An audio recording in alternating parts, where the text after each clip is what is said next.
Pria mengikat beberapa kantong cairan tak dikenal di sekitar kakinya. Kemudian tutupi dengan celana. Setelah kembali ke sel, masukkan tumpukan pakaian tahanan ke dalam bak. Lalu tuangkan deterjen yang dicuri. Setelah direndam, pakaian tahanan biru cepat berubah menjadi putih murni. Saat waktu aktivitas bebas malam tiba, anggota tim pelarian berkumpul di sel Mike, menyerahkan pakaian tahanan yang telah diputihkan kepada Kekre. Disimpan bersama oleh Sukure. Kekre menyimpannya. JJ Sukure menyimpannya. Akan sangat berguna saat aksi pelarian. Ketika anggota terakhir menyerahkan pakaian tahanan, Mike segera memberikan perintah. Biarkan beberapa orang menutup pintu sel. Dia segera melepas sekrup di atas wastafel. Waktu istirahat segera berakhir. Mike mulai membagikan pakaian tahanan. Kuber yang paling tua diatur untuk masuk pertama ke terowongan. Untuk mengalihkan perhatian, Kekre menarik tuas. Semua anggota tim pelarian segera siap. Melihat orang gemuk di depan bergerak lambat, Tebuk yang sialan itu langsung mengulurkan bantuan. Cepatlah, gemuk bodoh, cepat. Hanya tersisa Geckley dan mereka berdua di dalam sel. Mike membiarkan sahabatnya pergi terlebih dahulu. Dia kemudian mengambil botol putih yang sudah disiapkan dan menyelipkannya ke dalam saku. Nanti akan berguna. Seiring dengan kata-kata terakhir Seng Souji, drama pelarian yang menegangkan dan menarik selama satu musim dimulai. Namun saat itu, Mike melihat waktu, menemukan bahwa mereka sudah tertinggal 10 menit dari rencana. Jadi mereka harus mempercepat. Di bawah kepemimpinan Mike, anggota tim pelarian dengan cepat mengikuti. Mereka berjalan membungkuk di dalam terowongan yang seperti labirin. Setiap orang terlihat tegang, tidak berani sedikit pun mengendur. Tapi baru saja mereka pergi sebentar, suara teriakan histeris membuat mereka berhenti. Tolong! Itu adalah kepala penjara Brick yang baru saja bangun di dalam saluran. Dua penjaga penjara yang sedang berpatroli di sekitar mendengar suara samar-samar. Mereka segera mengikuti suara itu untuk memeriksa. Saat yang genting, Tebuk bereaksi paling cepat. Satu tangan menutupi mulut besar Brick. Satu tangan memegang pisau dan menempelkannya di lehernya. Brick yang cerdik tidak berani berbicara lagi. Namun tatapannya mengungkapkan ketidakpuasan dan kemarahan. Semua anggota tim penjara mengucapkan selamat tinggal terakhir kepada lawan lama ini. Tebuk tersenyum dengan ciri khasnya yang aneh. Ironi dalam 5 kata paling mematikan. Menghadapi penghinaan seperti itu, gunung berapi kecil di dalam hati Brick yang biasanya sombong, sepertinya akan meletus sebentar lagi. Tim penjara tiba di bawah unit psikiatri. Semua orang mengenakan seragam tahanan putih sesuai petunjuk Mike. Mike mengenakan seragam polisi Brick dan pergi tanpa pamit. Kemudian dia pergi ke sudut ruangan. Dia mengambil bubuk putih yang sudah disiapkan sebelumnya di tangannya. Lalu dia menghembuskan bubuk itu ke arah alat pemutar ringan. Beberapa tombol yang tertutupi bubuk segera digunakan. Kemudian, dia mengatur kombinasi angka. Mulai meretas sandi. Namun dia hanya punya 3 kesempatan. Saat 2 lampu merah menyala, Mike semakin gugup. Saat itu, anggota tim pelarian lainnya sedang menunggu dengan cemas. Dengan petunjuk dari Mike, mereka tidak berani melakukan apapun. Tiba-tiba, suara alarm yang menyakitkan terdengar. Semua orang panik seketika. Apakah aksi pelarian terbongkar? Saat mereka ragu apakah harus kembali ke garasi, pemimpin tim, Mike, kembali tepat waktu. Ternyata suara alarm sebelumnya sengaja dipicu olehnya. Ini hanya alarm kebakaran di unit psikiatri, bukan alarm seluruh penjara. Dengan demikian, permintaan untuk pasien psikiatri keluar semua. Mereka menemukan kebakaran di unit psikiatri. Para penjaga penjara memerintahkan para tahanan untuk segera kembali ke sel mereka. Pada saat itu, dengan satu gerakan, dia muncul dari bawah penutup saluran. Saat pintu penjara hampir tertutup, Mike menyamar sebagai penjaga penjara. Tim pelarian menyamar sebagai pasien gangguan jiwa datang. Awalnya dokter tidak merasakan keanehan.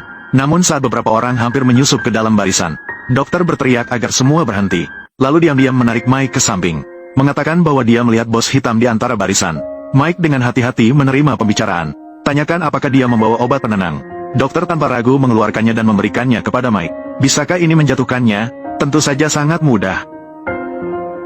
Kemudian semua orang melewati aula, sampai di terowongan bawah tanah di area psikiatri. Terowongan di sini langsung menuju ruang medis terdekat dari tembok luar penjara.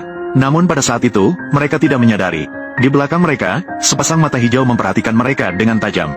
Tim pelarian tiba di ruang medis. Saat itu hanya seorang penjaga penjara yang melihat Lincoln. Mendadak muncul sekelompok orang yang membuatnya kaget. Dia segera menunjukkan ketakutan, mengatakan bahwa dia hanya seorang pekerja dengan bayaran $10 per jam. Tidak ingin kehilangan nyawa karena ini. Kemudian dengan cekatan melepaskan besi tangan Lincoln. Boki tidak membiarkannya pergi, langsung menyerang dan menjatuhkannya dengan pukulan besar. Saat pergi, dia melihat besi tangan yang mengkilap. Barang ini mungkin bisa berguna untuknya. Tim pelarian tiba di ruangan terdekat dengan kebebasan. Di bawah komando Mike, anggota-anggota mulai bekerja sama dengan teratur. Mulailah dengan mengikat satu ujung selang pemadam kebakaran ke jendela, dan ujung lainnya diikat di dalam lift. Saat lift mulai turun, selang semakin tegang. Di tengah pandangan cemas dan penuh harapan dari semua orang, akhirnya, jendela berhasil dibuka dengan susah payah. Mereka hanya perlu melintasi kabel itu, maka mereka akan mendapatkan kembali kebebasan mereka. Saat semua orang melepas pakaian tahanan untuk persiapan terakhir melarikan diri, mata hijau berkilauan itu muncul lagi. Kedatangan tamu tak diundang membuat seluruh tim pelarian terdiam di tempat. Orang ini adalah teman sekamar sebelumnya dari Mike yang menderita penyakit kejiwaan. Dia mengancam Mike dengan walkie-talkie di tangannya. "Bawa aku bersamamu, atau aku akan segera melapor." "Gila, jangan impulsif." Di dalam penjara, pria itu diam-diam mengambil model Taj Mahal yang baru selesai dibuat dari rak gantungan. Kemudian kembali ke sel penjara dan menunggu dengan tenang. Ketika sang kepala penjara bersiap-siap untuk pergi seperti Taj Mahal, kejadian tak terduga terjadi. "Kaki, lepaskan, lepaskan." Sang kepala penjara memerintahkan untuk segera memanggil Mike. Mike yang dipanggil juga tidak berpura-pura lagi dan membongkar kartu. Langsung menempatkan bingkai gantungan di atas meja. Saat itu, sang kepala penjara penuh tanda tanya di wajahnya. Barulah ketika Mike mengeluarkan pisau dan mengarahkannya padanya, barulah dia tersadar. Pemuda ini ingin membuat masalah. Mike memaksa sang kepala penjara untuk memerintahkan pemindahan saudaranya, Lincoln, ke ruang medis. Kemudian mengikatnya dengan kuat, lalu menyembunyikannya di lemari. Mengambil walkie-talkie di atas meja, memberikan sugesti cepat pada sang kepala penjara. Saat itu, Mike juga dalam keadaan bingung, karena sang kepala penjara selalu merawatnya. Akhirnya, sebelum pergi, dia menelepon program TV dengan telepon kantor. Letakkan mikrofon di atas meja.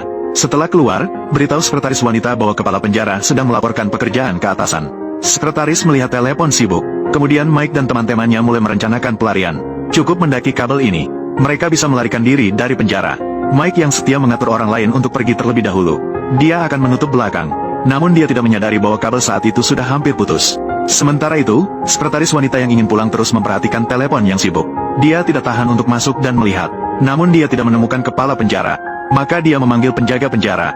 Lalu dia menelepon ponsel kepala penjara. Nada dering ponsel terdengar dari lemari. "Oh Tuhan." Saat itu, kepala penjara juga terbangun dari tidurnya. Kata pertamanya adalah seseorang melarikan diri. "Cepat bunyikan alarm." Dalam sekejap, lampu sorot di penjara menyala bersamaan dengan suara alarm yang menusuk. Semua penjaga penjara dan anjing pelacak dikerahkan. Saat itu, Mike hanya beberapa meter lagi dari tembok tinggi penjara. Dia memaksakan diri untuk terus merangkak maju. Dia tiba-tiba kabel tali putus dengan jelas. Karena inersia besar, Mike terbanting keras ke tembok. Untungnya, pegangan Mike kuat dan tidak lepas. Lincoln juga marah dan memandang dengan tajam. Dia berusaha keras meraih Mike secepat mungkin dengan meraih tangan keluar. Sementara itu, tidak jauh dari situ, beberapa penjaga penjara sudah menemukan mereka. Namun ketika penjaga penjara tiba di bawah tembok tinggi, Mike sudah tidak terlihat lagi. Kepala penjara segera memanggil semua petugas. Mereka mulai bergerak untuk menangkap mereka. Mike sudah memiliki rencana untuk ini. Tim pelarian tidak jauh dari sana saat ini. Mereka bersembunyi di semak-semak dekat penjara, mengamati setiap gerak-gerik penjaga penjara. Tempat yang paling berbahaya adalah tempat yang paling aman. Mereka sengaja menunggu sampai semua penjaga penjara pergi sebelum melarikan diri. Tidak ada yang bisa memprediksi bahwa pelarian tidak berada di depan, tetapi di belakang pantat penjaga penjara. Mereka menemukan mobil yang sudah disiapkan oleh bos hitam. Situasi menjadi tegang. Atmosfer tiba-tiba menjadi tegang. Bos hitam yang duduk di belakang dengan tajam memandang Tebok di depan. Lalu ia meraih ke bawah kursi dan mengeluarkan sebilah pistol. Sementara Tebok yang cerdik dan waspada juga meraba-raba di dalam pakaiannya. Saat bos hitam mengarahkan pistol ke arahnya, dia segera mengeluarkan sepasang borgol dan mengikat dirinya dan Mike di sampingnya bersama-sama. Jika bos hitam dibunuh, Mike juga tidak bisa melarikan diri. Saat itu, Mike juga terlihat sangat gelisah. Dia mencoba mencari kunci di tubuh Tebok. Namun tanpa disangka, D-Boy malah menelan kunci tersebut. Pada saat itu juga, mereka menemukan beberapa mobil polisi yang menghentikan jalan di depan. Tidak ada pilihan. Mereka hanya bisa mengambil jalan kecil. Namun tak disangka setelah beberapa ratus meter berjalan, mobil mereka terperangkap di lumpur. Mereka terpaksa meninggalkan mobil dan melarikan diri. Helikopter berdering melayang di atas kepala mereka. Apakah mereka sudah terdeteksi? Karena Tebok dan Mike terikat bersama. Ini sangat memperlambat kecepatan pelarian tim. Setelah perhitungan singkat oleh Lincoln dan kawan-kawan, mereka langsung mengendalikan Tebok. Mereka bersiap-siap memaksa membuka gembok dengan gunting. Namun setelah berusaha sebentar, gembok tetap tak terbuka. Saat Tebok merasa senang, bos hitam membawa sebilah kapak.